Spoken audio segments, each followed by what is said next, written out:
Assalamualaikum warahmatullahi ta'ala wabarakatuh.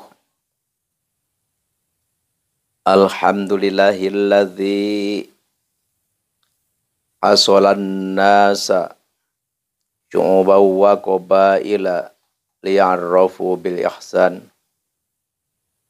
Asyhadu an la ilaha illallah wahdahu la syarikalah al-khaliqul insan wa asyhadu anna muhammadan abduhu wa rasuluh. Allahumma salli ala sayyidina Muhammadin wa ala alihi wa ashabihi ajmain.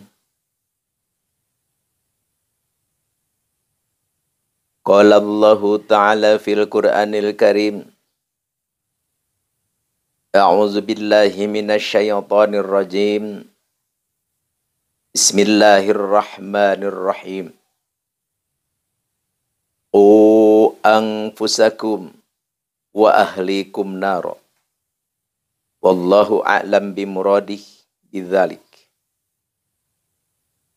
Wa qala Nabiyyu sallallahu alaihi wasallam,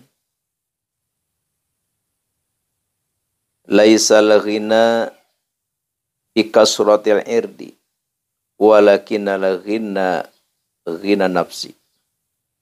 Al-hadis. Pertama-tama marilah kita panjatkan puja dan puji kehadirat Allah Subhanahu wa taala. Dan semoga Allah Subhanahu wa ta'ala mencurahkan rahmat, sholawat kepada junjungan kita Nabi besar, Nabi akhir zaman, Nabi Muhammad sallallahu alaihi wasallam. Dan juga semoga rahmat dan salam dicurahkan oleh Allah Subhanahu wa ta'ala kepada seluruh para sahabat-sahabat Nabi, para tabi'innya, juga kepada seluruh umat muslimin muslimat fil masyriq wal magharib,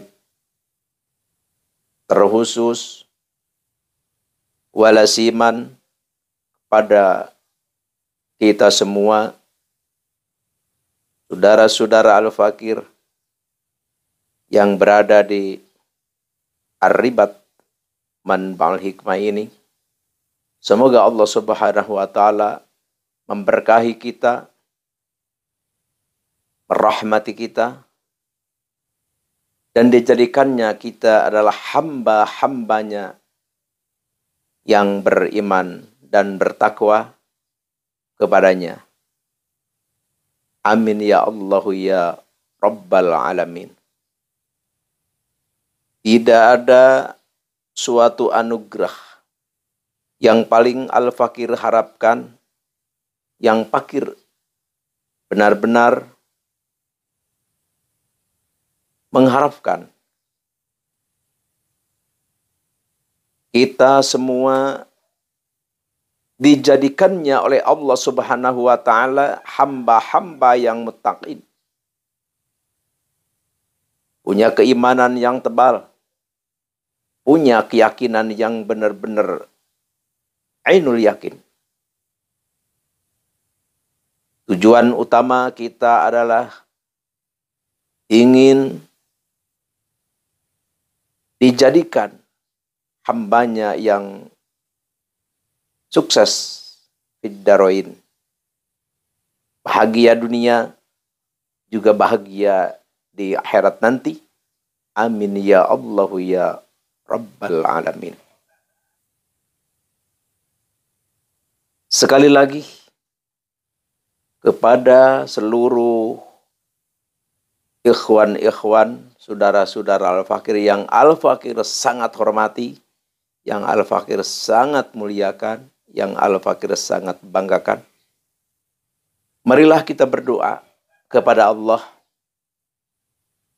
Semoga saudara-saudara kita dimanapun berada, disehatkan oleh Allah Subhanahu wa taala badannya, dihilangkan semua kesusahannya, dan diselesaikan semua masalah-masalahnya. Dan yang punya banyak hutang, semoga Allah Subhanahu wa taala memberi jalan, memberi rezeki untuk menyelesaikannya. Begitu pula yang lagi ada permasalahan-permasalahan, semoga Allah Subhanahu wa taala menyelesaikannya dengan baik, supaya kita semua bisa hidup berada di jalur yang baik, yang diridhoi oleh Allah Subhanahu wa taala.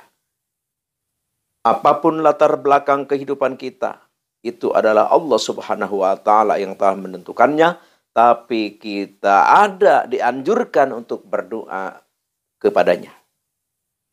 Sesuai firman-Nya di dalam Al-Qur'an, a'udzubillahi minasyaitonirrajim. Bismillahirrahmanirrahim. Ud'uni astajib lakum. Allah berfirman, mintalah kamu sekalian kepadaku, niscaya aku memberikannya. Ini janji Allah. Allah yang tiada pernah berbohong. Allah yang tiada pernah menyalahi janjinya. Janji Allah itu adalah mutlak, ditepati. Innallaha la yukhliful mi'ad. Allah sekali-kali tidak akan menyalahi janjinya. Oleh karena itu, apapun kita, siapapun kita, jangan kita lalai, jangan kita lupa untuk meminta kepada Allah Subhanahu wa taala. Berapapun jumlahnya, banyaknya keinginan, tujuan yang kita kejar, berapapun banyaknya maksud-maksud yang kita simpan di dalam hati, yang kita kejar di dalam kehidupan sehari-hari, itu adalah sangat sedikit dibandingkan dengan persediaan Allah Subhanahu wa taala. Contohnya begini, kita menginginkan punya rumah gedung satu. Sebenarnya Allah menyediakan lebih dari satu. Misalkan kita ingin punya uang 1 miliar, misalkan Allah menyediakan lebih dari apa yang kita inginkan. Jadi persediaan Allah untuk kita itu adalah lebih jauh besar ketimbang apa yang kita mau, apa yang kita inginkan, apa yang kita maksud. Oleh karena itu, ayo bersemangatlah kita untuk meminta, untuk mendedahkan tangan kepada Allah Subhanahu wa taala. Manusia dipinta 1 kali, 2 kali, 3 kali bosan. Tapi Allah Subhanahu wa taala lebih sering kita minta, Allah lebih sayang kepada kita. Bahkan apabila kita tidak mau meminta, berdoa kepada Allah, maka kita itu adalah makhluk yang sombong. Na'udzubillahi min dzalik. Jadi kita harus selalu meminta dan meminta, memohon dan memohon, dan kita ibadah terhadap Allah Subhanahu wa taala. Begini, jangan ayo terus minta tapi ibadah enggak, itu salah. Jadi kita perbanyak ibadah, percepat ibadah, perhalus ibadah, perbaiki ibadah. Kita minta kepada Allah Subhanahu wa taala. Entuh walaupun tidak seperti itu, Allah tetap akan memberi kepada siapapun yang meminta kepadanya. Bahkan yang tidak meminta pun diberi oleh Allah Subhanahu wa taala. Itulah sifat rahmannya Allah Subhanahu wa taala. Tapi kita adalah sebagai umat manusia yang beragama Islam, kita punya tuntunan dari Allah Subhanahu wa taala untuk jalan kehidupan kita di dunia dan di akhirat nanti. Di sini ada hadis Nabi yang Al-Fakir tadi telah dibaca. Laisal ghina an kasratil irdi walakinal ghina ghina nafsi. Di sini kita kadang-kadang salah paham, salah pikiran, salah persepsi. Jadi kita menyangka bahwa kalau kita banyak uang, kalau kita luas tanah, kalau kita banyak mobil, kalau kita segala punya, kita menyangkanya itu kaya. Padahal itu tidak kaya yang seperti itu. Itu belum kaya. Yang dinamakan kaya itu adalah, kata tadi Nabi, laisal ghina bi kasratil itu, tidaklah kaya karena banyak harta. Tetapi yang dinamakan kaya walakinal ghina ghina nafsi, yang dikatakan kaya itu adalah kaya hati. Jadi kaya hati, jadi hatinya luas. Jadi kaya hati. Hati itu luas. Kita punya uang, ya alhamdulillah. Kita tidak punya uang pun, ya alhamdulillah. Jadi tidak ada perubahan di dalam hati itu. Punya uang dan punya uang, banyak makanan, tidak ada makanan, kita tetap enjoy aja. Itulah yang dinamakan kaya. Kita banyak mobil, banyak uang, tanah, rumah banyak, mewah. Tapi kalau hati kita sempit, Masya Allah. Al-Fakir punya kenalan lah, punya kenalan, tapi tidak akan Al-Fakir katakan orangnya di mana, siapa namanya, itu rahasia perusahaan.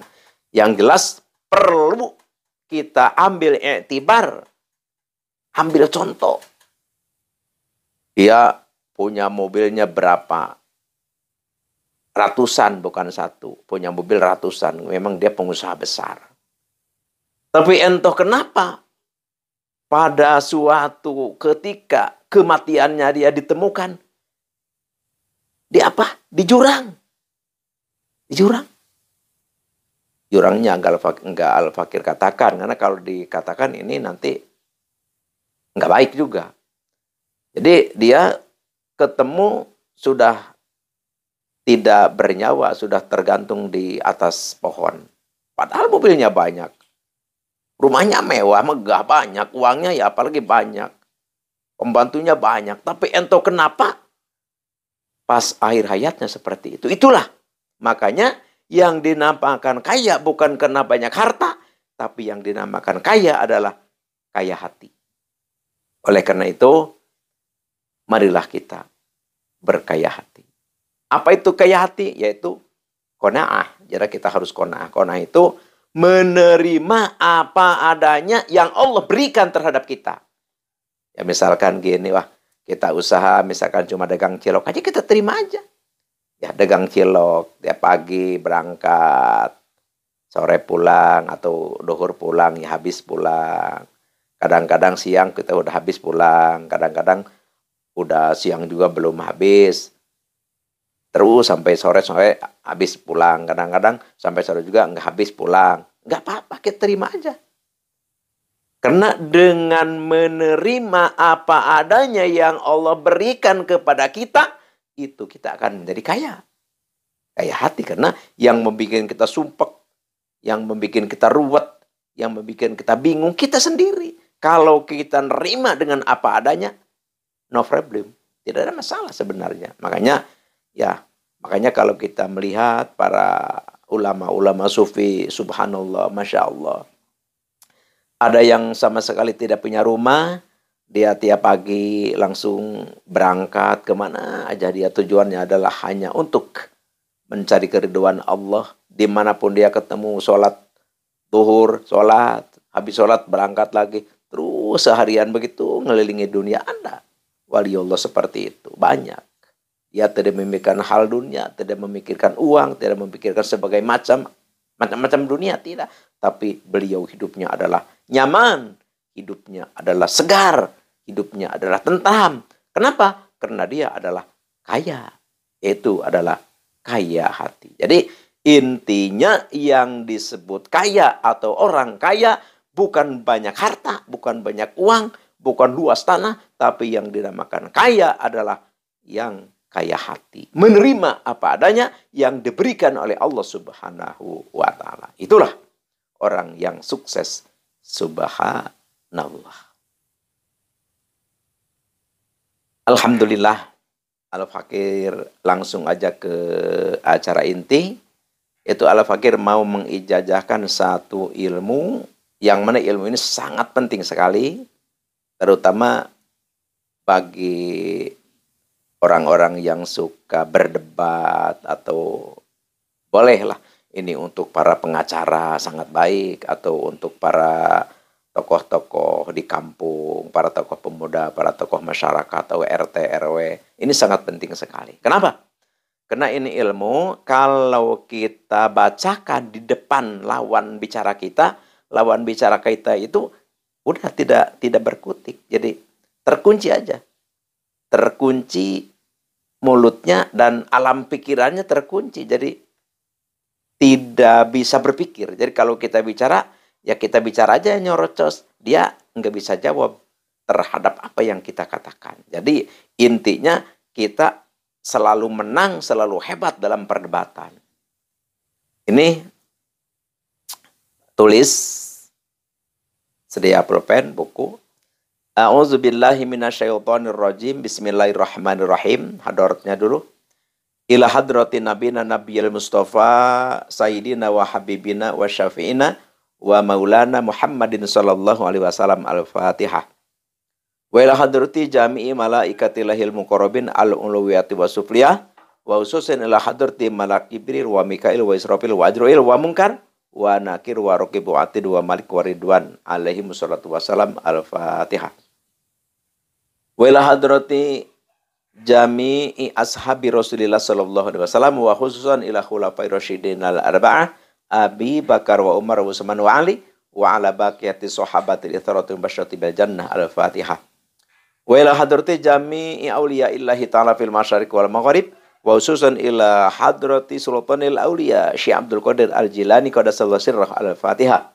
Wa ila hadrati jami' ulama illahi ta'ala fil masyariq wal maghrib wa khususan ila hadrati Sayyidi Bakri Syata wa ila hadrati Syekh Muhammad Amin wa ila hadrati Syekh Muhammad Muhsin wa ila hadrati Syekh Ahmad Rifai wa ila hadrati Syekh Khalil wa ila hadrati Syekh Fahru Raji wa ila hadrati Syekh Ibnul Arabi wa ila hadrati Syekh Ustadi Syekh Syarrun Naja Serang Banten wa khususan ila hadrati Syekh Ustadi Sayyid Asdamiluha Afghanistan wa khususan ila hadrati man ajajani hadza wa khususan ila hadrati abi wa umi syai'ulillahi lahum. Al-Fatihah.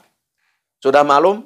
Al-Fakir katakan, ceritakan, setiap kita membaca Al-Fatihah berarti kita harus membaca surat Al-Fatihah satu kali, yaitu Alhamdu sampai waladhdallin. Baru kita mewiridkan wiridnya, kalimatnya. Ini.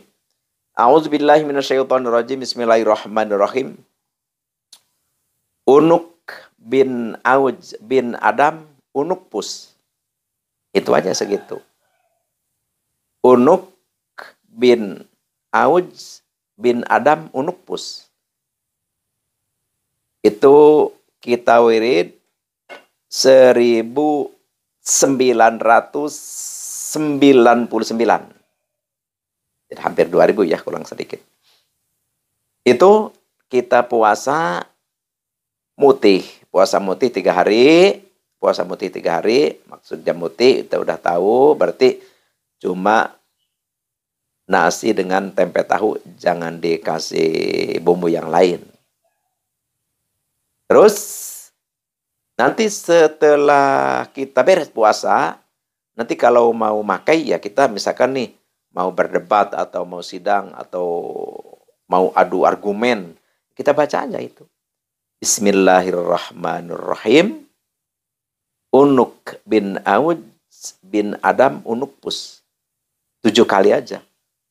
Langsung minta kita kepada Allah, lawan kita itu supaya terkunci hati dan mulutnya. Jadi hatinya kemana, mulutnya juga gagu, nggak bisa bicara. Tapi ini memang, ini Al-Fakir ijazahkan kepada siapapun yang mendengar suara Al-Fakir ini. Ini Al-Fakir membekali kepada ya para pejuang lah. Para pejuang yang suka sidang, atau suka berdebat, atau suka adu argumen. Tapi untuk kebaikan. Silahkan amalkan Al-Fakir ridho lillahi ta'ala. Tapi Al-Fakir sekali lagi ini jangan dipergunakan untuk kejahatan atau yang tidak diridhoi Allah. Itulah yang Al-Fakir bisa haturkan. Terima kasih. Al-afwi minkum wabillahi taufiq wal hidayah. Wassalamualaikum warahmatullahi ta'ala wabarakatuh.